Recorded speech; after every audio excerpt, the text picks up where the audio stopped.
اللہ تعالیٰ نے جو انسان پیدا کیے ہیں ان کے مزاج مختلف ہیں. ان میں کچھ لوگ ہوتے ہیں جو قوی ہوتے ہیں ارادے کے، جو فیصلہ کر لیا ڈٹ گئے.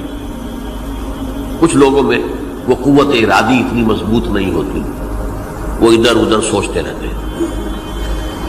کچھ لوگ جسمانی طور پر بہت توانا ہوتے ہیں، کچھ لوگ جسمانی طور پر پیدائشی طور پر کمزور ہوتے ہیں. تو اگر کوئی قوت ارادی کمزور رکھنے والا شخص ہے، وہ بھی تو اللہ کی تخلیق ہے، اللہ کا بندہ ہے، خطاؤں کا ظہور ہو جاتا ہے، توبہ کرتا ہے، پھر کچھ عرصے کے بعد پھر خطا کا ظہور ہو جاتا ہے، پھر توبہ کرتا ہے. تو ہم تو یہ سمجھیں گے کہ ایک حد کے بعد پھر اس کی توبہ قبول نہیں ہونی چاہیے. لیکن حدیث سنیے. وعن ابی ہریرہ رضی اللہ تعالی عنہ قال قال رسول اللہ صلی اللہ علیہ وسلم ان عبدا اذنب ذنبا، یقیناً ایک بندہ جو ہے وہ ایک گناہ کرتا ہے. فقال، پھر وہ کہتا ہے رب، اے میرے پروردگار، اذنبت فاغفر لی، مجھ سے گناہ ہو گیا ہے، مجھے معاف فرما دے. فقال ربہ، تو پروردگار یہ کہتا ہے اعلم عبدی ان لہ ربا یغفر الذنب ویأخذ بہ، میرا یہ بندہ یہ جانتا ہے کہ اس کا ایک رب ہے جو گناہ معاف بھی کر سکتا ہے اور سزا دے بھی سکتا ہے. کیا مانی ہوئے؟ گناہ اس نے کیا ہے لیکن جانتا ہے اللہ کو کہ وہ معاف بھی فرما سکتا ہے، تبھی تو وہ اللہ سے معافی کی درخواست کر رہا ہے. اس کے اس جاننے کی بنیاد پر، اس کے اس علم کی بنیاد پر، اس کے اس ایمان کی بنیاد پر فرمایا غفرت لعبدی، میں نے اپنے بندے کو معاف کر دیا. ثم مکث ما شاء اللہ، پھر وقت گزرا جتنا کہ اللہ نے چاہا. ثم اذنب ذنبا، پھر اس سے گناہ ہو گیا. فقال رب اذنبت ذنبا فاغفر، پھر کہتا ہے پروردگار مجھ سے گناہ ہو گیا، پھر مجھے معاف فرما دے. فقال ربہ، اللہ فرماتا ہے عالم عبدی ان لہ ربا یغفر الذنب ویأخذ بہ، میرا بندہ ہے نا جو جانتا ہے کہ اس کا ایک رب ہے، ایمان باللہ اس کے اندر ہے، تبھی تو پکار رہا ہے. اور یہ بھی جانتا ہے کہ وہ گناہ معاف بھی کر سکتا ہے اور چاہے تو پکڑ بھی سکتا ہے، سزا بھی دے سکتا ہے. تو فرمایا، اللہ تعالیٰ فرماتے ہیں میں نے فرمایا کہ میں نے معاف کر دیا. ثم مکث ما شاء اللہ، پھر ایک عرصہ گزرا اس کے بعد. ثم اذنب ذنبا، پھر اس نے گناہ کیا. قال رب اذنبت ذنبا آخر، اس نے کہا پروردگار میں نے تو پھر ایک اور گناہ کر دیا، فاغفر لی، مجھے بخش دے. فقال اعلم عبدی ان لہ ربا یغفر الذنب ویأخذ بہ، میرا بندہ جانتا ہے نا کہ اس کا ایک رب ہے جسے وہ پکار رہا ہے، کہ وہ جانتا ہے کہ اسے اختیار حاصل ہے کہ چاہے تو بخش دے اور چاہے تو پکڑ لے. اس کے اس علم، اس ایمان کی بنیاد پر میں نے اسے معاف کر دیا. ایک اور حدیث، میں نے چونکہ اس گفتگو کے لیے ان احادیث کا تفحص کیا ہے، یہ تو بہت ہیں حدیثیں، میں نے ان میں سے کچھ چنی ہیں. ہمارے بعض واعظ ناصح وہ بھی کسی شخص کو روکتے رہے، برائیوں سے روکتے رہے، نہیں رکتا تو کہیں غصے میں آ کے اللہ تجھے کبھی معاف نہیں کرے گا. یہ کتنا بڑا جرم ہے، اس کا اندازہ کیجئے اس حدیث سے. تو میرے بندے کو میری رحمت سے مایوس کر رہے ہیں، کتنا بڑا جرم ہے، اس کا اندازہ کیجئے. یہ مسلم شریف کی روایت ہے عن جندب، حضرت جندب رضی اللہ تعالی عنہ سے، ان رسول اللہ صلی اللہ علیہ وسلم حدث، کہ اللہ کے رسول صلی اللہ علیہ وسلم نے ایک واقعہ بیان کیا. ان رجلا قال، کہ ایک شخص نے یہ کہا واللہ لا یغفر اللہ لفلان، کہ خدا کی قسم اللہ تعالیٰ فلاں شخص کو کبھی معاف نہیں کرے گا.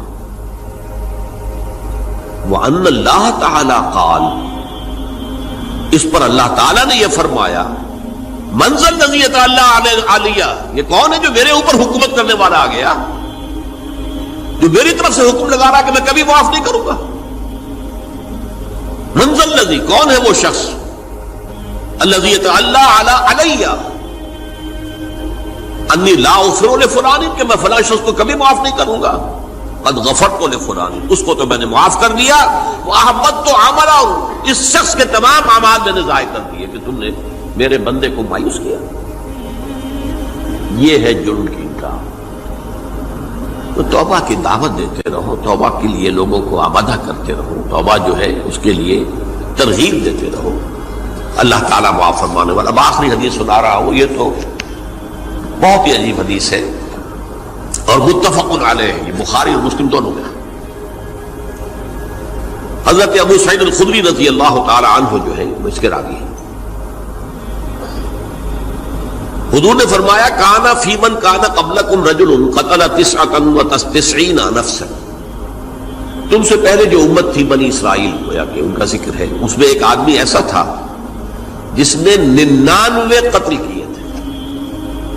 اب آپ اندازہ کیجئے کتنا بڑا گناہ کبیرہ ہے قتل۔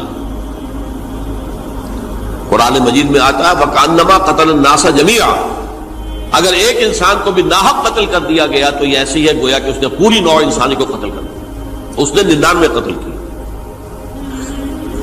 فَهَلْ لَهُ مِن تَوْبَةٍ، پھر اس کے بعد یہ ہوا کہ اس کے اندر توبہ کا جذبہ پیدا ہوا۔ فَسَأَلَ عَنْ أَعْلَمِ أَهْلِ الْأَرْضِ، تو اس نے پھر سوال کیا، لوگوں سے پوچھا کہ زمین میں رہنے والوں میں کون سب سے بڑا عالم ہے؟ فَدُلَّ عَلَى رَاهِبٍ، تو اسے بتایا گیا فلاں راہب فلاں جگہ پر ہے، وہ بہت نیک ہے، بڑا عالم ہے۔ فَأَتَاهُ، وہ اس کے پاس آیا، فَقَالَ أَنَّهُ قَتَلَ 99 نَفْسًا فَهَلْ لَهُ مِن تَوْبَةٍ، انہوں نے کہا دیکھیے راہب صاحب، میں نے 99 انسان قتل کیے، اب مجھے یہ بتائیے کہ میرے لیے توبہ کا کوئی امکان ہے؟ فَقَالَ لَا، انہوں نے کہا نہیں۔ فَقَتَلَهُ، اس نے اس کو بھی قتل کر دیا۔ فَكَمَّلَ بِهِ 100، اپنی سینچری مکمل کر لی، مطلب 99 کے بعد ایک کی کسر تھی، اس کو بھی قتل کیا، 100 پورے کر لیا۔ ثُمَّ سَأَلَ عَنْ عَالِمِ أَهْلِ الْأَرْضِ، پھر اس نے پوچھا کوئی اور، کوئی بڑے عالم انسان ہو۔ فَدُلَّ عَلَى رَجُلٍ عَالِمٍ، پھر اس کی رہنمائی کی گئی ایک بڑے عالم شخص کی طرف۔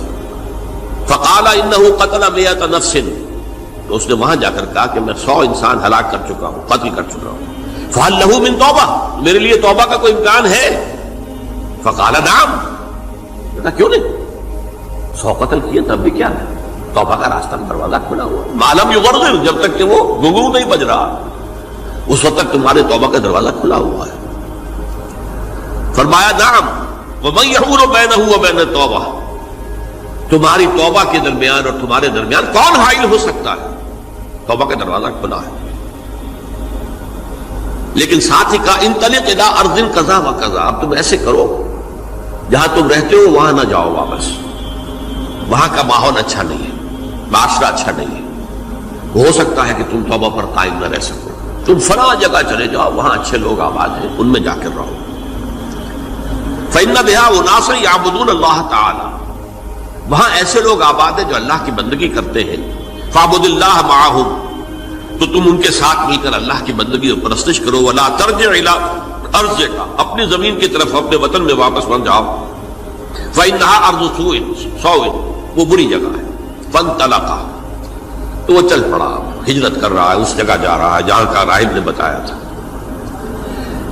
حتی اذا نصف الطریق، جب آدھا راستہ اس نے پورا کر لیا، اتاہ الموت، موت آ گئی۔ فاختصمت فیہ ملائکۃ الرحمت و ملائکۃ العذاب، اب وہ جہنم کے فرشتے بھی آ گئے اس کی جان قبض کرنے کو، اور جنت کے بھی آ گئے۔ فقالت ملائکۃ الرحمہ، رحمت والے جو فرشتے ہیں جنت والے، انہوں نے کہا جا تائبا مقبلا بقلبہ للہ تعالی، یہ شخص توبہ کر کے اللہ تعالیٰ کی طرف ہجرت کر رہا تھا، اس لیے اس کی نیت کی بنیاد پر اب یہ جنتی ہے، لہذا اس کی روح ہم قبض کریں۔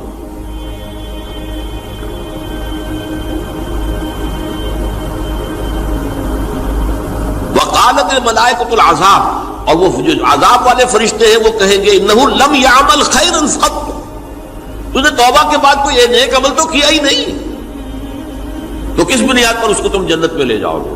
اس کو تو دوزخ میں جانا چاہیے۔ فاتاہ ملک فی صورت آدمی، تو ان کے پاس اللہ نے ایک اور فرشتے کو بھیج دیا آدمی انسانی شکل کے اندر، فجعلوہ بینہم، تو ان فرشتوں نے کہا بھائی ہمارا فیصلہ کرا دو، اس کی روح ہم لینا چاہتے ہیں یا ہم لینا چاہتے ہیں، انہیں حکم بنا لیا۔ فقال قیسوا ما بین الارضین فإلی ایتہما کان اقرب، کہ تم فاصلہ ناپ لو جہاں سے وہ چلا ہے اور جہاں جا رہا تھا اور یہاں اس کی موت ہو رہی ہے، تو کون سا فاصلہ زیادہ ہے؟ جب ناپا گیا، بلکہ ایک حدیث میں آتا ہے کہ اس پر اللہ نے زمین کو جو ہے حکم دے دیا، ایک طرف والی زمین تو سکڑ جا، دوسری والی جو ہے تو پھیل جا، تاکہ وہ جدھر جو جا رہا تھا وہ زیادہ قریب ہو جائے بنسبت اس کے کہ جہاں سے وہ چلا تھا۔ تو اس فیصلے پر پھر جو فرشتے تھے، جو کہ رحمت کے فرشتے تھے، وہ اس بندے کو لے گئے جنت کے اندر۔ یہ ہے توبہ کی عظمت اور اس کی تاثیر۔